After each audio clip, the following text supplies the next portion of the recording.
नमस्कार। आज हम समय के एक ऐसे सफर पर निकलने वाले हैं जो ब्रह्मांड के छोर से शुरू होकर हमारे मन की गहराइयों तक पहुंचता है। जी। हमारे पास कुछ बहुत ही दिलचस्प स्रोत हैं जो हिंदू ब्रह्मांड विज्ञान के 4 युगों सतयुग, त्रेता, द्वापर और कलयुग की कहानी बताते हैं। और हर स्रोत का अंदाज अलग है। एक दार्शनिक विश्लेषण करता है तो दूसरा हमें कहानियों से समझाता है। बिल्कुल। और आज हमारी पड़ताल का मकसद ये समझना है कि इन स्रोतों के मुताबिक अच्छाई और बुराई की लड़ाई कैसे धीरे धीरे बाहरी दुनिया से सिमटकर हम सबके अंदर का एक संघर्ष बन गई है। और ये विचार इस पूरी चर्चा की कह सकते हैं रीढ़ है।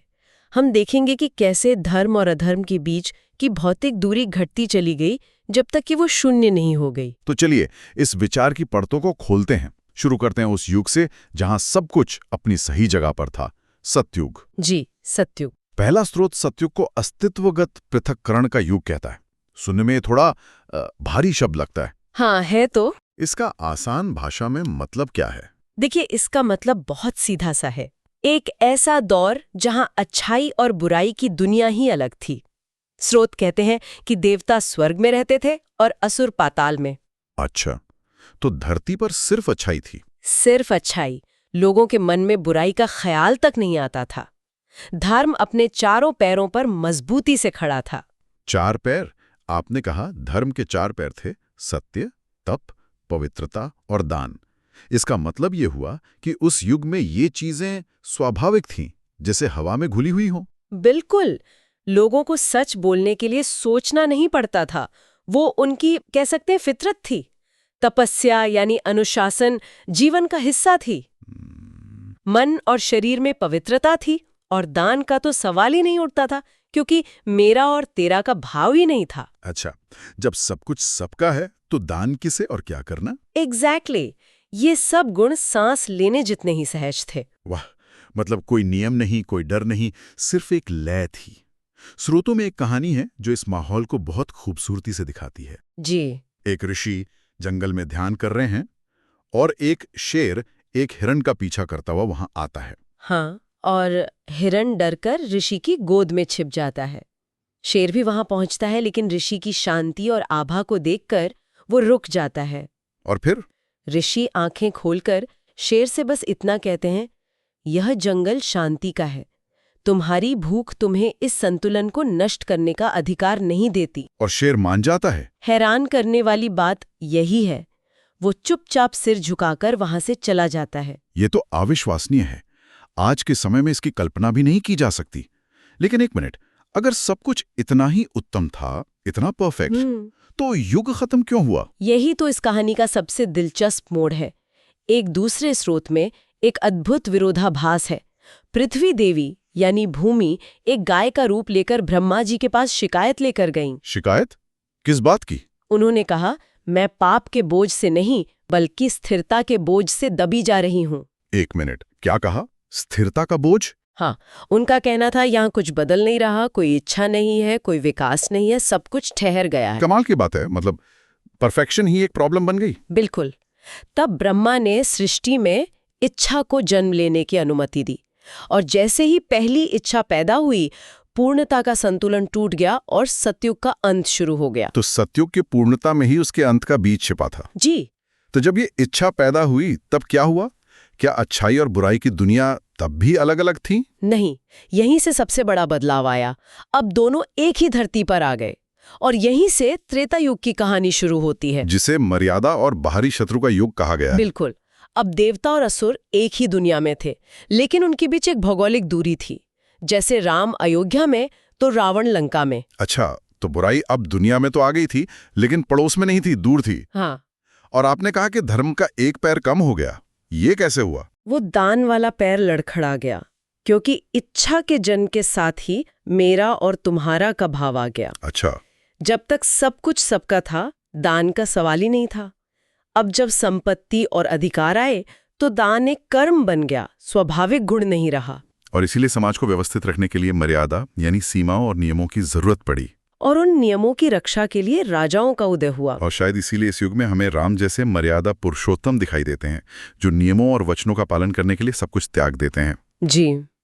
लेकिन स्रोतों में शबरी की एक कहानी भी है जो इन नियमों पर एक अलग ही रोशनी डालती है। बहुत ही महत्वपूर्ण कहानी है वो। शबरी एक भील जाति की स्त्री है, समाज के सबसे निचले पायदान पर। वो सालों तक राम के आने का इंतजार करती हैं। जब राम आते हैं तो उनके पास देने के लिए सिवाय जंगली बेरों के कुछ नहीं होता, और वो भी वो पहले खुद चखती हैं ताकि राम को कोई खट्टा बेर न मिल जाए। और लक्ष्मण ये देखकर चौंक जाते हैं कि एक राजा को जूठे फल, ये तो मर्यादा के खिलाफ है। हाँ, लक्ष्मण के लिए ये नियमों का उल्लंघन था, लेकिन राम के लिए ये शुद्ध प्रेम और भक्ति थी। वो उन जूठे बेरों को अपने जीवन के सबसे मीठे फल बताते हैं। तो ये कहानी क्या दिखाती है? ये दिखाती है कि त्रेता युग में सामाजिक नियम तो थे, लेकिन सच्ची भक्ति का स्थान उन नियमों से कहीं ऊपर था। धर्म अब सांस लेने जितना आसान नहीं था, वो एक कर्तव्य बन गया था जिसके लिए कर्म और चुनाव की जरूरत थी। तो त्रेता में देशों के बीच सीमाएं थीं, एक मर्यादा थी। फिर क्या हुआ जब ये सीमाएं भी टूट गई, बुराई और करीब आ गई? बिल्कुल, बुराई ने देशों की सीमाओं को लांघकर परिवार और खून के रिश्तों में प्रवेश कर लिया, और यहीं से द्वापर युग की शुरुआत होती है। रक्त और संबंध का द्वंद्व। जी, यहाँ धर्म के दो पैर और कमजोर हो गए। वो सिर्फ सत्य और तप पर टिका था। इसका सबसे बड़ा प्रतीक तो फिर कुरुक्षेत्र का मैदान ही हुआ। इससे बड़ा प्रतीक हो ही नहीं सकता। सोचिए, जो भाई एक साथ पले बड़े, एक गुरु से शिक्षा ली, वही एक दूसरे के खून के प्यासे हो गए। सही बात है। यहाँ सही और गलत की रेखा इतनी धुंधली हो गई थी कि अर्जुन जैसा योद्धा भी भ्रमित हो गया। उसका सवाल था, जब अधर्म आपके अपने दादा, आपके अपने गुरु के रूप में सामने खड़ा हो, तो आप शस्त्र कैसे उठाएं? ये तो बहुत ही मुश्किल नैतिक दुविधा है। बहुत ही। और इसी युग का सबसे झकझोर देने वाला दृश्य है द्रौपदी का चीरहरण, जब वो भरी सभा में एक सवाल पूछती है। हाँ, वो एक ऐसा सवाल पूछती है जो आज भी गूंजता है, युधिष्ठिर ने मुझे दांव पे लगाने से पहले खुद को हारा था या बाद में? और उस सवाल के सामने सब चुप हो जाते हैं। भीष्म पितामह, गुरु द्रोणाचार्य सब सिर झुका लेते हैं। ये चुप्पी क्यों थे? क्या उन्हें धर्म का ज्ञान नहीं था? ज्ञान तो था, लेकिन वो खुद धर्म के नियमों और अपने वचनों में ऐसे फंसे हुए थे कि उनके पास साहस नहीं बचा था। मतलब वो जानते थे कि गलत हो रहा है, लेकिन हस्तक्षेप नहीं कर पाए। उनकी चुप्पी अज्ञान की नहीं, बल्कि नैतिक पक्षाघात की निशानी थी। लेकिन कृष्ण ने तुरंत चमत्कार क्यों नहीं किया? उन्होंने द्रौपदी को इतनी देर तक पीड़ा में क्यों रहने दिया? स्रोत यहाँ एक बहुत गहरी बात बताते हैं। कृष्ण ने तब तक इंतजार किया जब तक द्रौपदी ने हर इंसान से मदद मांगकर देख नहीं लिया। जब उसने अपने पतियों, सभा के बड़ों, सबको पुकारा और कोई नहीं आया, जब उसका इंसानों पर से भरोसा पूरी तरह उठ गया और उसने आंखें बंद करके पूरी तरह से कृष्ण को आत्मसमर्पण कर दिया, तब दिव्य हस्तक्षेप हुआ। जी, ये युग सिखाता है कि परमात्मा की मदद तभी आती है जब इंसान का अहंकार और उसकी सारी कोशिशें पूरी तरह से हार मान लेती हैं। तो द्वापर में लड़ाई परिवार के अंदर आ गई। इसके बाद तो कोई और सीमा बची नहीं टूटने के लिए? कोई सीमा नहीं बची। तो लड़ाई कहाँ पहुंची? दूरी शून्य हो गई और हम कलयुग में प्रवेश कर गए, जिससे स्रोत कहते हैं चेतना का कुरुक्षेत्र। चेतना का कुरुक्षेत्र। जी, अब न अलग लोग हैं, न देश, न परिवार। लड़ाई अब हमारे अंदर है। हमारा मन ही कुरुक्षेत्र है। इसका क्या मतलब हुआ हमारी रोजमर्रा की जिंदगी में? इसका मतलब है कि वही राम और वही रावण अब हमारे भीतर है। एक ही इंसान के अंदर सुबह करुणा जागती है और शाम तक क्रोध हावी हो जाता है। अच्छा। हमारे भीतर का विवेक, हमारी नैतिकता, हमारे देवता हैं, और हमारा अहंकार, हमारी ईर्ष्या, हमारा लालच, हमारे दानव हैं। आज का युद्ध तलवारों से नहीं, बल्कि हमारे अपने संकल्पों से, हमारे चुनाव से हर पल लड़ा जा रहा है। तो इस युग में जब बुराई इतनी पास है, हमारे अंदर ही है, तो फिर धर्म का पालन करना तो लगभग नामुमकिन हो गया होगा। स्रोत इसके बारे में क्या कहते हैं? क्या कोई उम्मीद है? उम्मीद है, लेकिन वो उम्मीद बड़ी अजीब और उल्टे तरीके से काम करती है। एक कहानी है एक शिकारी की। वो जंगल में रास्ता भटक जाता है और रात में जानवरों से बचने के लिए एक पेड़ पर चढ़ जाता है। ठीक है, वो तो बस अपनी जान बचा रहा है। हाँ, उसे नहीं पता कि वो बेलपत्र का पेड़ है और ठीक उसके नीचे एक शिवलिंग है। रात भर जागते रहने के लिए और ठंड से बचने के लिए वो एक एक करके पत्ते तोड़कर नीचे फेंकता रहता है, और वो पत्ते शिवलिंग पर गिरते रहते हैं। पूरी रात अनजाने में वो पूरी रात भूखा प्यासा जागा हुआ रहता है। तो अनजाने में ही उसने महाशिवरात्रि का व्रत और पूजा कर ली। बिल्कुल। सुबह जब वो नीचे उतरता है तो उसे अपनी करनी का कोई अंदाजा नहीं होता। उसे बस अपनी जान बचने की राहत होती है, लेकिन उसे उस रात का पूरा पुण्य मिल जाता है। लेकिन उसने तो कुछ जानबूझकर नहीं किया। ये तो अन्याय जैसा लगता है कि सतयुग में ऋषि हजारों साल तपस्या करें और यहाँ एक शिकारी को एक रात में ही वो फल मिल जाए। यही कलयुग का सार और उसका सबसे बड़ा रहस्य है। यहाँ शुद्धता या नियमों से ज्यादा महत्वपूर्ण नियत और ईमानदारी है। नियत। हाँ, क्योंकि इस युग में इंसान इतना कमजोर है, माया इतनी प्रबल है कि उससे पूर्णता की उम्मीद नहीं की जा सकती। इसलिए परमात्मा का पैमाना बदल गया है। तो ये तो एक तरह का उल्टा हिसाब हुआ। जैसे जैसे दुनिया बदतर होती गई, इंसान नैतिक रूप से कमजोर होता गया। वैसे वैसे भगवान की कृपा पाना आसान होता गया। हाँ, आपने बिल्कुल सही पकड़ा। ये एक अद्भुत दिव्य संतुलन है। सतयुग में पवित्रता सहज थी तो कलयुग में कृपा सहज है। अच्छा।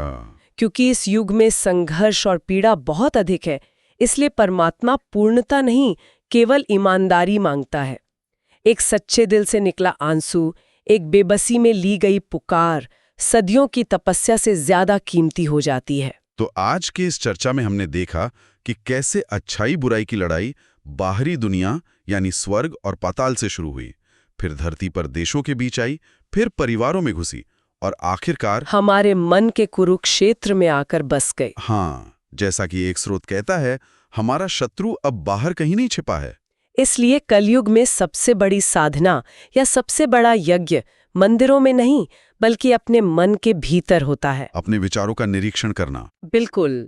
अपने मन में उठने वाले भावों को बस देखना, बिना उनसे जुड़े।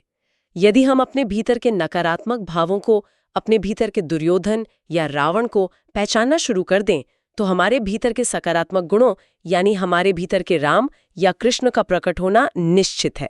लड़ना नहीं है, बस देखना है। बस देखना है। और जाते जाते सुनने वालों के लिए एक विचार छोड़ जाते हैं। स्रोत बताते हैं कि जब कलयुग अपने चरम पर पहुंचकर समाप्त होगा तो अंतिम अवतार कल्कि एक शिक्षक या गुरु के रूप में नहीं आएंगे जी, वो उद्धार करने या ज्ञान देने नहीं आएंगे। वे एक अंत के रूप में आएंगे ताकि ये चक्र फिर से सतयुग से शुरू हो सके।